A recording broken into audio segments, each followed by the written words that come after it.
দেখছেন সবার খবর, সবার নজর, বার্তা এক নজর।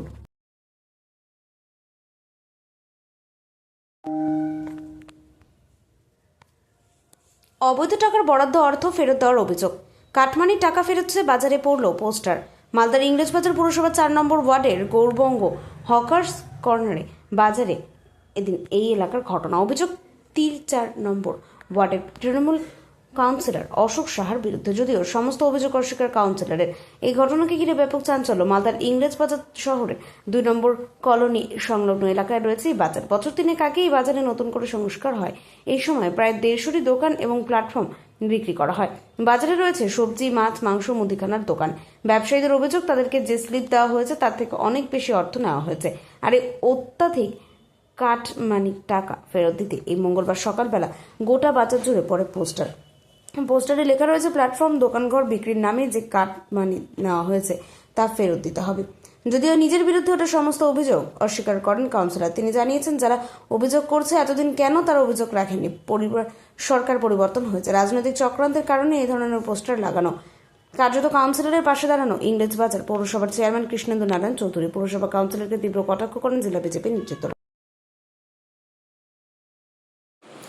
৪ নম্বর ওয়ার্ডে মালঞ্চপল্লী বাজার সংলগ্ন বিভিন্ন জায়গায় এরকম পোস্টার পড়েছে, আপনারা দেখতে পাচ্ছেন, যেখানে লেখা আছে যে বাজারের কাটমানির টাকা কোথায় গেল, অশোক সাহা জবাব চাই।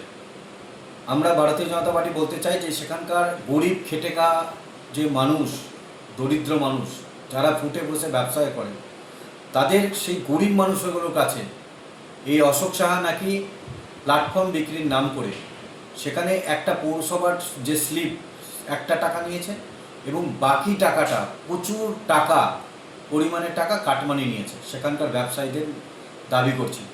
আমরা ভারতীয় জনতা পার্টি বলতে চাই যে তৃণমূল কংগ্রেস দল এবং তৃণমূল কংগ্রেস দলের সঙ্গে যুক্ত যারা নেতা রয়েছে তারা প্রত্যেকে দুর্নীতিগ্রস্ত, এটা কিন্তু পশ্চিমবাংলার মানুষ জেনে গেছে, তাই তাদের ক্ষমতাচ্যুত করছে। এই কাউন্সিলরও তার ব্যতিক্রম নয়। এই অশোক সাহার বিরুদ্ধে প্রচুর দাদাগিরি, সিন্ডিকেট বাজ এবং সেখানে কাটমানির অভিযোগ রয়েছে। এটাতে আরেকটা আমরা দেখতে পেলাম যে যেখানে ব্যবসায়ীদের কাছেও টাকা নিয়েছে।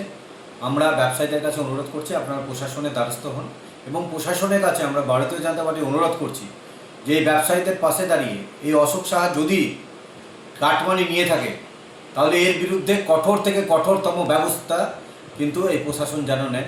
কারণ ভারতীয় জনতা পার্টি সুশাসনের যে গ্যারেন্টি দিয়েছিল মোদিজি, তা আগামী দিন কিন্তু পশ্চিমবঙ্গে আমরা স্থাপন করব এবং এই দুর্নীতিবাদগুলোকে সবাই জেলের মধ্যে থাকবে, একটিও দুর্নীতিবাদ বাইরে থাকবে না, এটা কিন্তু মোদিজির গ্যারেন্টি। ভারতীয় জনতা পার্টি দক্ষিণ সাংগঠনিক যারা সাধারণ বিষয় থাকে। কত টাকা রসিদ কেটেছিল আর কত টাকা নিয়েছে? 50,000 দিয়েছি। কোথায়? এই অফিসে। আর বাকি? আর বাকি এখানে 12,000, তো 2,000 টাকা ভুলে গেছি বলতো, 10,000ই বলেছি। এই 12,000 কারা নিল? গোপাল। কেন, কি বললো নেওয়ার সময়? কি কি বললো, ঘর দিল। আমি অতটা আমি বুঝতে পারবো না ওটা। হ্যাঁ, আমি জানি না। 12,000 টাকা রসিদ দিয়েছিল? আমি যে ক্যামেরা উঠে নিয়ে গেল কিনা এখান থেকে লিখে নিয়ে গেল কিনা, তো ভুলে আমি 10,000 বলে দিয়েছি। না, পরে যে 12,000 টাকা রসিদ দিয়েছিল না, সব এক দাঁতে না কি না 50 দিয়েছিল। 60,000। হ্যাঁ, এখানে পোস্টার টাঙিয়েছে ঠিক দেখলাম। আমরা দোকানে খুলতে এসে দেখছি যে পোস্টার লাগানো যে কাটমানি নিয়েছে অশোক শাহ, গোপাল নন্দী, জবাব দাও। হ্যাঁ, টাকা দিয়ে নিয়েছিলাম আমরা, 1 লাখ টাকা দিয়েছিলাম আর 2 লাখ টাকা কাটমানি হিসাবে নিয়েছিলাম আমাদের কাছে। এখানে আমাদের কাছে গোপাল নন্দী নিয়েছিল।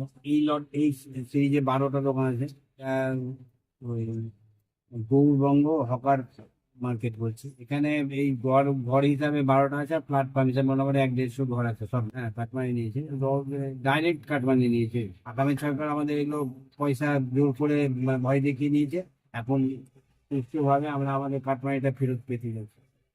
আমরা এটা পুলিশ প্রশাসনকে জানাবো, মার্চেন্ট চেম্বারকে জানাবো, ডিএম অফিসে জানাবো। এটা একদম মিথ্যা কথা। ওই জায়গায় একটা ড্রেন ছিল, কারণ সেই ড্রেনটাকে সাইড করে দিয়ে আমরা একটা হাই ড্রেন করলাম। ওখানে জল জমে যেত, আমরা ওই যে ড্রেনটাকে আমরা মাটি টাটি দিয়ে ফিল আপ করে ওখানে একটা হকার্স কর্নার করলাম। এটা গভর্নমেন্ট অফ ইন্ডিয়ার একটা স্কিম। আমরা স্কিমটা পাঠিয়েছি। আমরা এটাতে আমরা আমাদের পৌরসভার নাম হয়েছে। আর আশেপাশে যারা সবজি, মাছ, মাংস, আরও কিছু ডিম এগুলা বিক্রি করতো, তাদেরকে তারা আমাদের কাছে চিঠি দেয় যে আমরা ওখানে দোকান করব। সেই চিঠির প্রেক্ষিতে এই পৌরসভাতে আমাদের কাছে ভিডিও আছে, পৌরসভাতে মিটিং হয়, মিটিং হওয়ার পর তাদেরকে রেট বলা হয়, কেন ওখানে ফ্যান চলছে, প্ল্যাটফর্ম আছে, টিনের শেড আছে। তখন ওরা বললো না ঠিক আছে, লটারি করে তাদেরকে দোকান দেওয়া হয়েছে। এখানে আমরাও ছিলাম, পৌরসভা কাউন্সিলরও ছিল, আদার ছিল। তাহলে তো সে বলতে পারতো যে না আপনি এত টাকার স্লিপ দিচ্ছেন আর এত টাকা নিয়েছে, কই তারা তো বললো না। এটা ওখানে একটা কনস্পিরেসি হচ্ছে। এবং আমাকে বললো আমি নাকি করানো হচ্ছে এক শ্রেণীর ছেলে তাৎক্ষণিক বিজেপি হয়ে গেছে, ভাবছে এরকম করলে বিজেপির স্থান পাবো, বিজেপিকে ভাঙিয়ে টাকা খেতে পারবো। এবং এরা কেউ বিজেপির নাই, এবং বিজেপিকে মেলান করার জন্য এগুলা করছে। আমাদের এখানে যিনি এমএলএ হয়েছেন তিনি বিজেপির একজন কর্মকর্তা এবং আমাদের লিডার অপোজিশনে, তার সামনে আমরা আলোচনা করেছি। যদি আজকে বিজেপির কিছু হতো তারা বলতো, বিজেপির প্রেসিডেন্ট বলতো আমাকে, ঠিক এমএলএ বলতো আমাদেরকে, তারা তো কিছু বলছে না।